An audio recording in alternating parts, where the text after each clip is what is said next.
found a story from the Pawnee Nation, and this is called The Ghost Bride. And the following text is taken from Pawnee Hero Stories and Folktales by George Bird Grinnell, 1889. In a place where we used to have a village, a young woman died just before the tribe started on a hunt. When she died, they dressed her up in the finest clothing and buried her.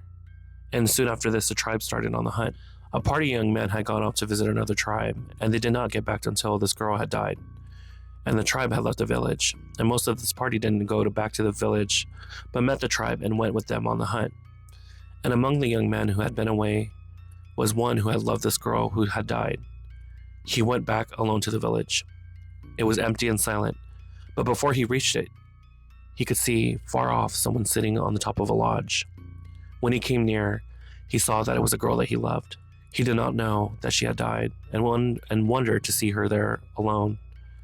For the time he was coming when he would be her husband, and she his wife, and she would have been with the rest of the tribe where she would be safe.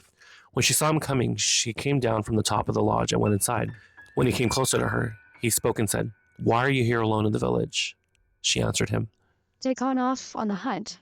I was soaking with my relations, and they went off and left me behind." The man wanted her now to be his wife, but the girl said to him, "No, not yet, but later, we will be married." She said to him, "You must not be afraid, and tonight, there will be dances here. The ghost will dance." This is an old custom of the Pawnee. When they danced, they used to go from one lodge to another, singing, dancing, and hallooing. So now, when the tribe had gone and the village was deserted, the ghost did this. He could hear them coming along from empty streets and going from one lodge to another. They came into the lodge where he was and danced about and whooped and sang, and sometimes they almost touched him. And when he came pretty near to being scared, the next day the young man persuaded the girl to go on with him and follow the tribe, to join in on the hunt. They started to travel together, but she promised him that she would surely be his wife, but not until the time came. They overtook the tribe, but before they got to the camp, the girl stopped. She said, "Now we have arrived, but you must go first to the village and prepare for a place for me where I sleep. Let it be behind a curtain for 4 days and 4 nights.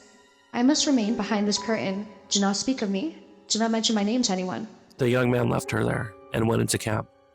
When he got to his lodge, he told a woman, one of his relations, to go out to a certain place and bring in a woman who was waiting there for him. His relative asked him, "Who is this woman?" And to avoid speaking her name, he was told who her father was and her mother were. His relation, in surprise, said, "It cannot be that girl, for she died some days before we started on the hunt." When the woman went to look for the girl, she could not find her. The girl had disappeared. The young man had disobeyed her and had told her who she was. She had told him that she must stay behind the curtain for 4 days and that no one should know where she was. Instead of doing what she said, he told who she was, and the girl disappeared because she was a ghost. If he had obeyed the girl, she would have lived in a second time upon the earth. The same night, this young man died in his sleep. Then the people were convinced that there must be a life after this one.